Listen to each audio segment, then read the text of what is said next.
สวัสดีค่ะวันนี้เราจะมาทำไอศครีมโยเกิร์ตสับปะรดแสนสดใสกันซึ่งเมนูแสนอร่อยนี้มาจากโปเม่ภาค1เล่ม2โลกแห่งจินตนาการของหวานเย็นค่ะเมนูนี้มีวัตถุดิบที่ต้องเตรียมได้แก่น้ำสับปะ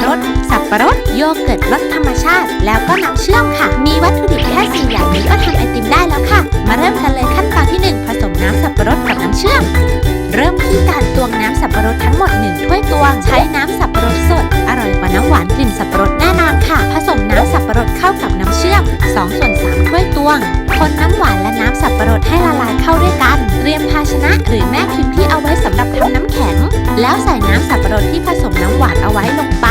ใส่น้ำหวานที่ผสมเอาไว้ลงไปให้หมดเลยค่ะเราจะเอาไปทำน้ำแข็งทั้งหมดเลยเสร็จแล้วเราก็จะเอาไปแช่ตู้เย็นกันค่ะเอาไปแช่ไว้ในช่องฟรีซเลยนะคะแช่จนกว่าจะกลายเป็นน้ำแข็งค่ะระหว่างที่รอเรามาทำขั้นตอนที่2กันค่ะผ่าสับปะรดให้กลายเป็นถ้วยเอาไว้ใส่ไอติมขั้นตอนการผ่าสับปะรดนี้ขอให้น้องๆใช้มีดอย่างระมัดระวังกันด้วยนะคะเริ่มที่ผ่าครึ่งสับปะรดโดยเว้นจุกด้านบนไว้แล้วพลิกด้านข้างเฉือนสับปะรดให้เปิดออกมาแบบนี้ค่ะเราจะใช้สับปะรดส่วนที่ยังมีจุกอยู่เอามาคว้านเนื้อออกทำเป็นถ้วยค่ะเริ่มจากใช้มีดค่อยๆกรีดเลาะไปตามเปลือกสับปะรดให้เหลือหนาสักประมาณ1 เซนแล้วก็ผ่าแบ่งเนื้อสับปะรดด้านในออกเป็นชิ้นเล็กๆเราจะได้พล็อกออกมาง่ายๆเมื่อผ่าแบ่งเสร็จแล้วเราก็ใช้ช้อนค่อยๆกวักเนื้อสับปะรดออกมาเราก็จะได้ถ้วยสับปะรดแบบนี้แหละค่ะเอาไปล้างเก็บไว้ก่อนเดี๋ยวเอามาใส่ไอติมกันค่ะต่อไปขั้นตอนที่3ขั้นตอนสุดท้ายปั่นสับปะรดโยเกิร์ตและน้ำสับปะรดแช่แข็งรวมกันเอาน้ำหวานสับปะรด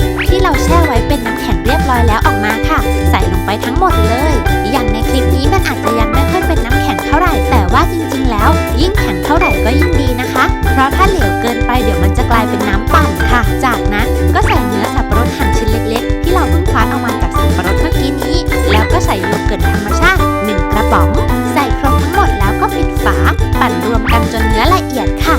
ปั่นละเอียดเรียบร้อยแล้วเราก็จะได้เนื้อไอศครีมแบบนี้ละค่ะเทใส่ภาชนะที่สามารถเก็บในช่องแช่แข็งได้เราจะได้กินได้หลายๆวันนะคะ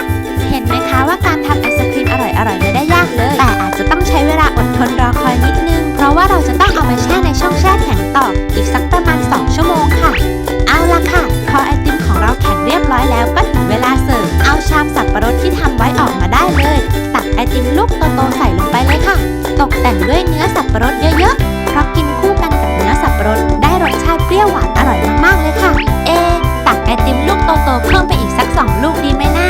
ก็แหมใช้เวลาทำตั้งนานกินเยอะๆให้จุใจไปเลยค่ะปิดท้ายด้วยการโรยเกล็ดน้ำตาลน่ารักก็เสร็จเรียบร้อยแล้วค่ะไอศครีมโยเกิร์ตสับปะรดแสนสดใส